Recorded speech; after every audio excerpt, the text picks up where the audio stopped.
మళ్ళీ ఇదే పండుగ రోజు వాళ్ళతో వీడియో కాల్ చేసుకొని అక్కడి నుంచి పండుగ విషెస్ చెప్పుకోవడం పేరెంట్స్ వాళ్ళ పిల్లలతో వీడియో కాల్ లో బిజీ ఉంటారు, మన వల్ల బిజీ ఉంటారు, కానీ ఒకళ్ళు మాట్లాడే టైం కూడా లేదు. అదో సమస్య, ఇప్పుడు కొత్త సమస్య. అవును.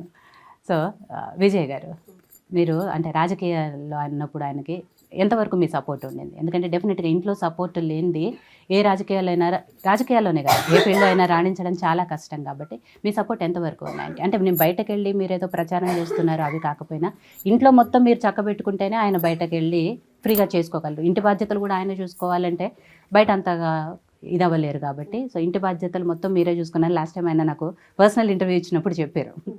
సో ఎలా ఏమనిపించింది ఇంటి బాధ్యతలు మొత్తం మీరు చూసుకుంటున్నప్పుడు? ఏమనిపించింది? అంటే ఆయన కూడా ఉంటే బాగుండు, ఆయన చేస్తే బాగుండు అనిపించిందా, లేదా మీరు చేసుకోవటం మీకు సాటిస్ఫాక్షన్ ఉండిందా? సాటిస్ఫాక్షన్ ఉంది మీకు మీరు, ఎందుకంటే వాళ్ళు ఎప్పుడు బిజీ ఉంటారు కదా, ఇంట్లో పనులు చేసుకోవాలి కాబట్టి మీరు బాధ్యత తీసుకోవటం మీకు ప్రశాంతంగా హ్యాపీగా ఉంది. హ్యాపీగా. ఓకే.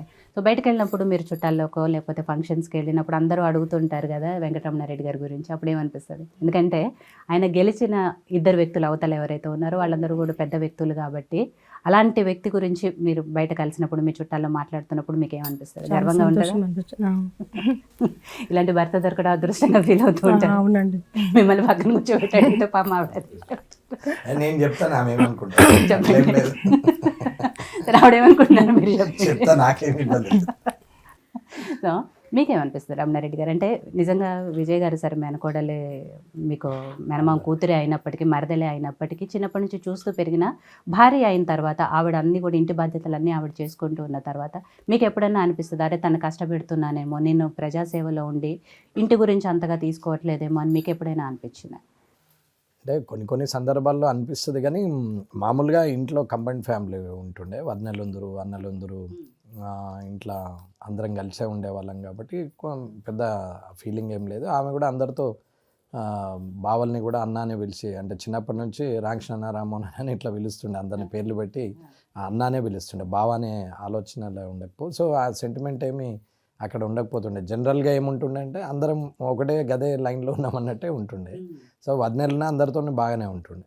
ఇంట్లో మా అక్కలు అందరూ ఎవరున్నా అందరితో బాగానే ఉంటుండే. మామూలుగా తక్కువ మాట్లాడుతుంది, ఏ పని చెప్పినా చేసేస్తుంది, 10 మంది వచ్చినా వంట చేస్తుంది. అన్ని చేతల్లోనే చూపిస్తారు, మాటల్లో కాదు మాటలతో కాదు చేతులతో చేస్తాడు. కాబట్టి ఆమె కంఫర్ట్గానే ఉంటుంది.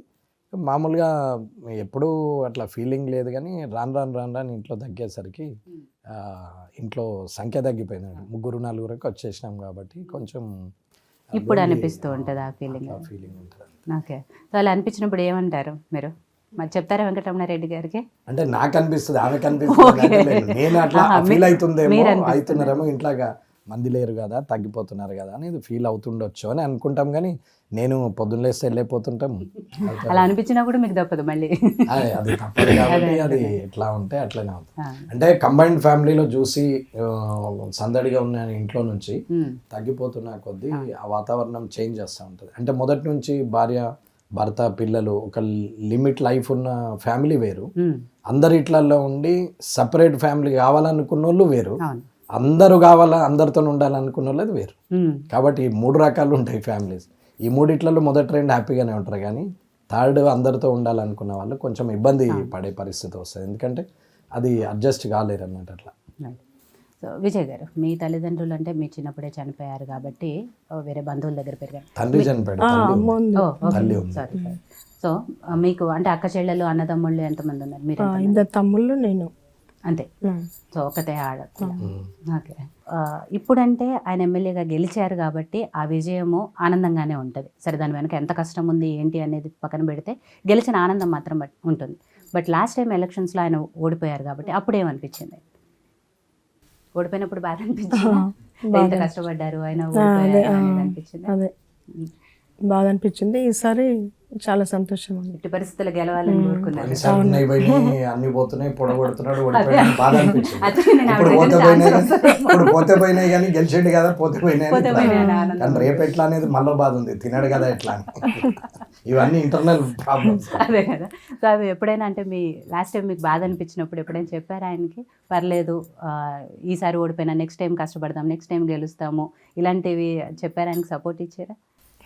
లేదా మీలో మీరే బాధపడిపోయారా? అదే అదే అంటున్నా, ఎందుకంటే చాలా తక్కువగా మాట్లాడతారు, చాలా తక్కువ ఎక్స్ప్రెసివ్ కాబట్టి. తనే అనుకుంటుంది అన్నట్టు, లోపల అనుకొని ఊరుకుంటుండొచ్చు కానీ బయటకైతే ఎప్పుడు అనలేదు. క్వశ్చన్ ఏముండదు, ఇంట్లోకి వచ్చింది తెలియదు, పోయింది తెలియదు, అంతే. ఇక ఆమె పని ఆమె చేసుకుంటుంది.